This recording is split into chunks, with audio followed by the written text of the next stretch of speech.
Hello, everyone. Welcome. This is episode 3 of the Random Album Review, season 2. Season 2, baby. Woo! For Back those of you, after oh, sorry, Brian, go ahead. whenever. What? Back after whenever. Back after whenever. Doesn't matter. Yep. Yep. We're Does not always here matter. in spirit. Anyway, I guess. those of you who do not already know, I'm Larry. I'm Brian. And the way this works is each week, Brian and I alternate choosing an album for the other person to listen to for the first time. We get on here, we talk about it a little bit. We talk about some of the background stuff, maybe some important information to know. We talk about the songs a little bit. We talk about our least favorites, our favorites. We give them a score, and we move on and we do it again next week. It's simple. Yep. Yeah, Every week. every Until week. we feel like taking a break again. Yeah, basically. Anyway, so this week, pretty big, pretty important week. This is Is it? I would say so. I would say Okay. so. I don't know. I guess All right. maybe you have differing opinions at the end of this. We'll see. So this week's album, I selected the ninth studio album from English rock band Pink Floyd, releasing September 12th of 1975. We covered them really early on in season 1. We covered Mm-hmm. Dark Side of the Moon. I want to say it was within the first 10 episodes, but doesn't matter. Initially, Wish You Were Here was not received as well as Dark Side of the Moon. It was seen as a step down from their previous work. But since then, the album has been recognized for what it is, and it has been recognized as one of the greatest albums of all time. Obviously, depending on where you want to put it, but Mm-hmm. this album is a direct homage to former member of the group Syd Barrett, who I very, very, very briefly touched on in episode 1, if I recall.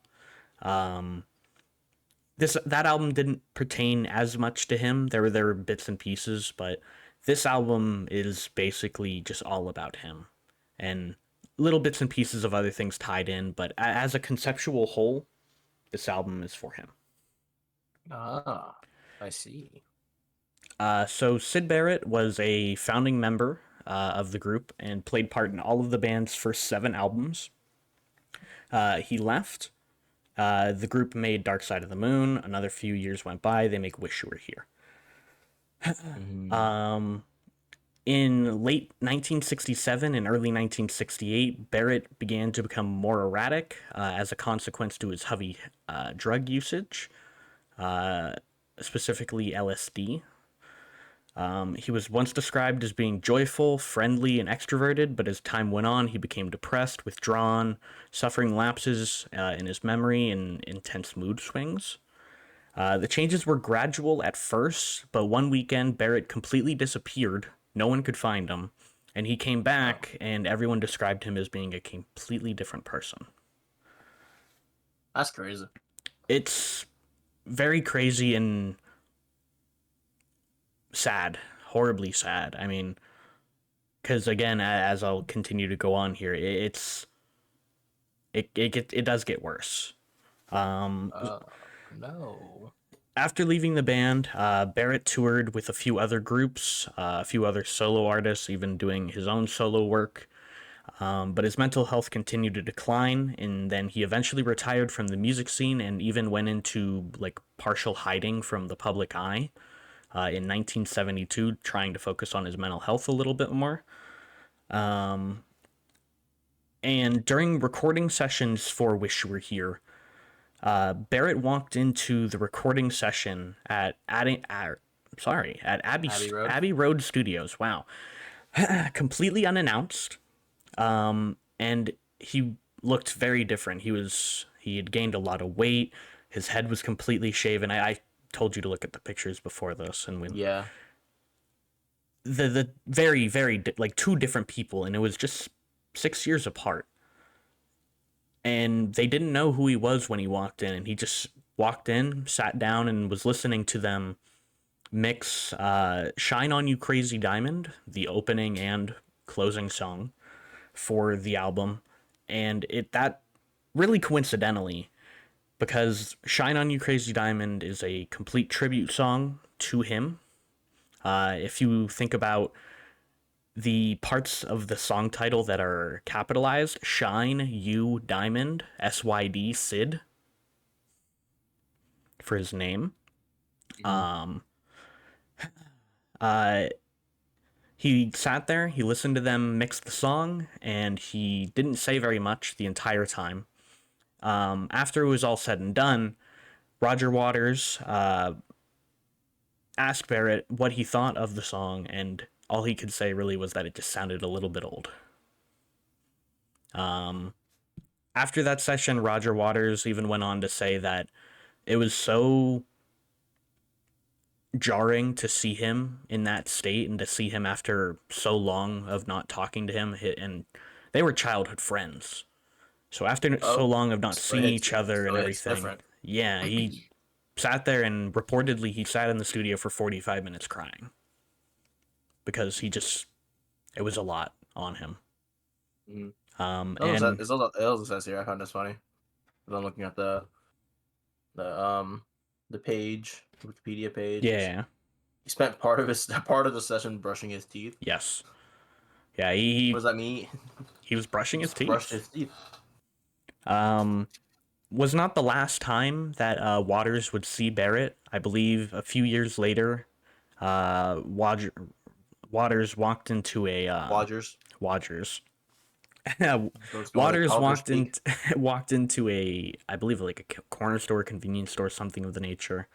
And Barrett was in the store and he had a bag full of, things that he was going to purchase. And upon seeing Waters, he freaked out, dropped his bag, and ran out of the store. And from what I gathered, I believe that is the last time they ever saw each other. Damn, bro Um, was frightened. yeah, it really is a very, very tragic story, the story of Sid Barrett, because everything Pink Floyd could have been with him, and granted, maybe they don't make Dark Side of the Moon with him. Maybe they don't make, obviously, this album with him, but Mm-hmm. just very jarring to see something like that happen to a person. Yeah, Completely change. sucks either way. Of course. So getting into now the songs, and this album a little different. There's only, I believe, five, if I remember correctly off the Five top of my head. songs. Yeah, and two of them are the same title, except one is parts 1 through 5, one is parts 6 through 9. They open and close the album, and with it only being 5 songs, you'd think it'd be a shorter album. No, it's a pretty standard length. It's 44 minutes. Um, so Two Shine long On You songs though. Crazy. What was that? Regular, normal album time, but two long ass songs. Yeah, two really long songs, absolutely. But I honestly, and I think with it opening and closing the same way, both really instrumentally heavy, not really any Mm-hmm. lyrics. And I mentioned this to you before we started recording. This album doesn't have very much to say as a whole. With it being Mm-hmm. 44 minutes, there's probably only like 10 minutes of lyrics, I would say. Yeah, Just sounds a, about just a right. rough guess. Um, but it doesn't have to say very much to convey that message, I think. I think it does an incredible job of conveying what it wants to using the sound, using the Mm-hmm. instruments, using specifically, and I mentioned this again before we started recording, the synth in this album is beautiful. It makes me feel happy. I mentioned to you before, there was a moment in life I felt like the first time I ever heard Welcome to the Machine, I just felt like I was floating. Incredible. SpongeBob meme with the Ascending. headphones in. He's like ascending. Yeah. Ascending. Shine On You Crazy Diamond opens with a long instrumental preamble that slowly, in towards the middle, towards the end of the song, it segues into lyrics talking about Sid Barrett, fondly recalling him saying or just one lyric here. Remember when you were young, you shone like the sun. And like I mentioned earlier again, Shine on You Crazy Diamond, the capitalized words spell out Sid, SYD, Mm-hmm. for him. Um, Shine on You Crazy Diamond then transitions pretty seamlessly into Welcome to the Machine, which begins with the sound of a door opening. It's kind of hard to catch, admittedly. I didn't hear it until I read Yeah. about it, and then I listened for it pretty specifically. I have crossfades on, Yeah, so and that'll even make it a little if I don't harder. click on that song, I don't hear it. Yeah. Um, Waters even went to describing the sound of the door opening as being a symbol for music discovery, as well as being the progress being betrayed by corporate greed. Because that's the other thing. This album is about Sid Barrett, but at the same time, this album is also a big hit on the corporate greed, and that's seen in the album cover, which I will get to towards the end a little bit. Mm-hmm. Um, One specific line that stood out to me in Welcome to the Machine that kind of just conveys the corporate greed thing is, you didn't like school and you know you're nobody's fool, so welcome to the machine. Basically saying, hey, you don't like school. Well, just, go out there and go into the world. Welcome to the machine. Go get a job, buddy. Welcome. Way of life. It's the way of life, baby. Woo! Yeah. Yeah. Let's go. Corporate America. Woohoo. Anyway, um, the third song on the album, Have a Cigar, another song all about the corporate greed. Um, Specifically, it uses a lot of the same cliches that young artists will often hear from, somebody that's trying to talk them down on deals. For example, like, hey, you can take less money. They're going to love you, this and that. They're going to be so good to you, blah, blah, blah. Just the entire first verse just encapsulates it all. Come in here, dear boy, have a cigar. You're gonna go far. You're gonna fly high. You're never gonna die. You're gonna make it if you try. They're gonna love you. Well, I've always had a deep respect, and I mean that most sincerely. The band is just fantastic. That is really what I think. Oh, by the way, which one's pink? And that's a direct reference to, and I didn't know this, but that's a direct reference to, at one point during a contract negotiation, the members of Pink Floyd were asked by by someone, I don't know who, but they were asked by someone, who is Pink, referring to, like, they thought somebody in the band was Pink, somebody in the band was Floyd, Come and, on. like, man, you gotta know who you're talking to if you're trying to get him to sign a deal. Mm-hmm. But you know how it is. They're gonna do minimal work for maximum pay. Um, Fourth Classic. song on the album, you have the title track, "Wish You Were Here." Um, Absolutely beautiful opening in this song. Does not say very many words, but it makes me feel so many emotions and so many things. Wish You Were Here specifically relates both to Sid Barrett and his mental condition, as well as his departure from the band, as well as Roger Waters. He explained that he was battling at the time the two sides of the music industry, being his compassion for the music industry, how much he loved performing, how much he loved the fans and giving to people, but also with the popularity that Pink Floyd was getting, he was finding himself to be greedy, taking more. And Oh. so, Wish You Were Here also kind of is an homage to himself in that matter, and feeling like he is changing and needs to come back. Shine on You Crazy Diamond, parts 6 through 9. Um, Much like the opening track of the similar name, this song is mainly instrumental. It has, I think, like literally maybe a minute worth of lyrics in a 12-minute, 13-minute song. And all of the lyrics, again, are all about Sid Barrett, his departure to the band, and his condition. beautifully closing out the track again instrumentally and very peacefully. Um, so now that I'm through all of that, Nice. Huge. Finally. I'm joking. Brian, Yes, Larry. I know there weren't very many to choose from, Mm-hmm. but do you have a least favorite or a least favorite? Do you have a favorite song? I like Welcome to the Machine. Really? That's not Yeah. what I expected you to choose.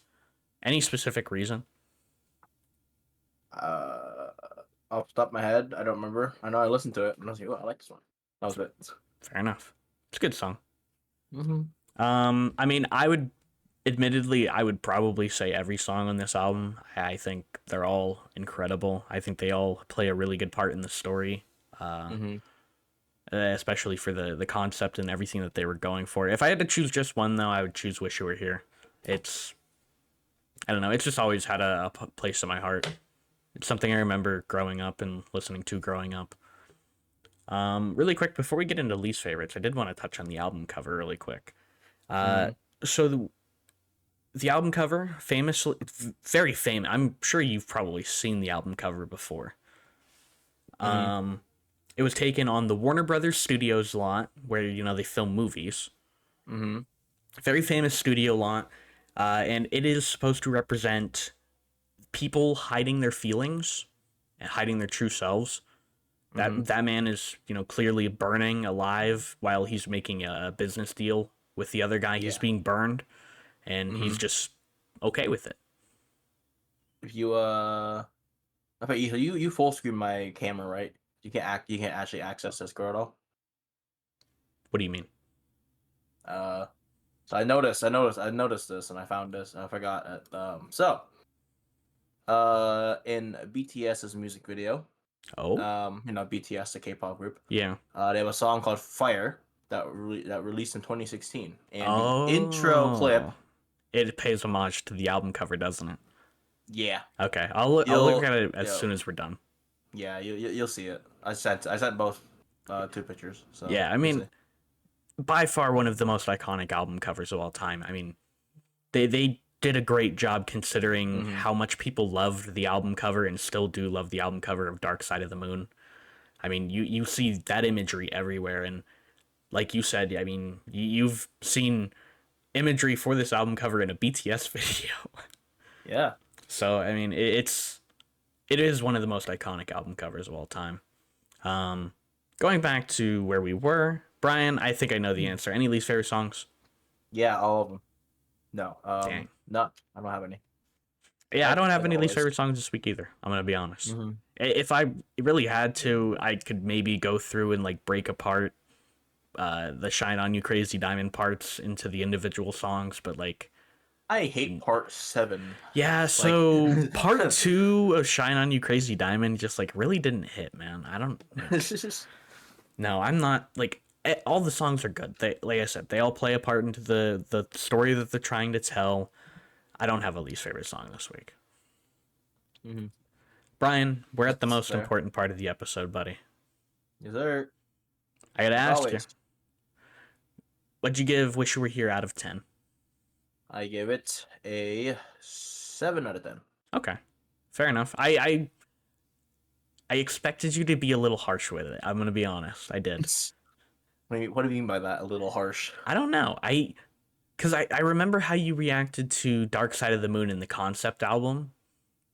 So When I kind was of oh, I there it think you is. gave it like a 7.5 or something. I gave it a 7.3. Okay, yeah. So yeah, This I one's was a gonna lower say I grade. think I was kind of expecting a lower score than last week, but you surprised me Mm-hmm. with Billy Joel, so that's okay. Bro, You beat my score with Billy Billy Joel's Joel. good. I don't know. No, and No, that's it's just he fine. clicked with me. He You're just allowed to clicked with like me. the It's music. crazy. You're allowed to like whatever music you want. That's the No, no, point. no. I can't. No, the whole point of this I can't say that actually. It's too far. But yeah, 7 out of 10. I mean, I said what my very short comments are good, comma, long songs. Good About comma it. long songs. Fair enough. I I think one thing I had in my head was especially with the "Shine on You Crazy Diamonds."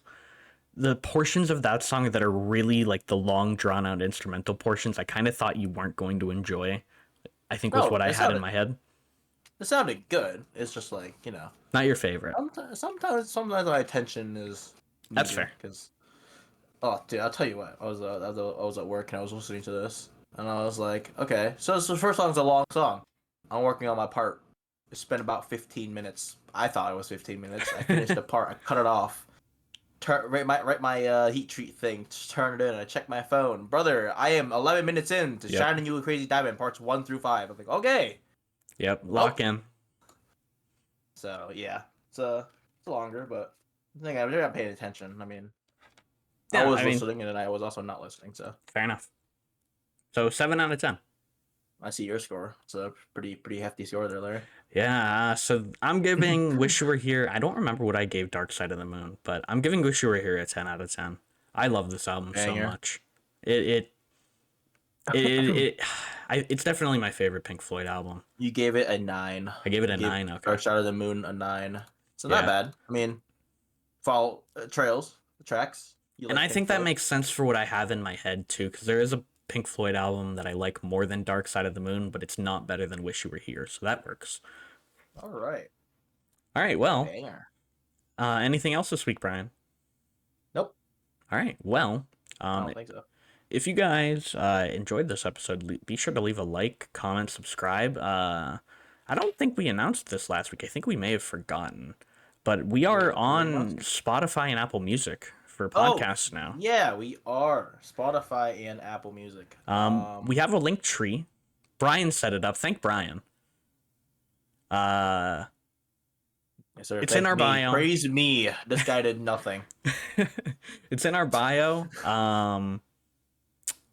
It has access to all of our social medias, the 3 different ways you can enjoy our episodes here on YouTube, over on Spotify, over on Apple. Check us out on all the platforms. Follow us, sub to us. Yeah, We might have we have some things cooking. things are We'll cooking say that. potentially. Things are cooking. Potentially, Yeah. it's We getting have mac hot. and cheese. It was like we have mac 95 and cheese degrees and this we just week. put what? I said it's getting hot. It's like 95 degrees. It was like 95 degrees this week. Things are cooking. Yeah, we were cooking. We were cooking. We were cooking. Well, you weren't. You're in an air conditioned workplace. Ha ha. Yeah. Make fun of me. Anyway.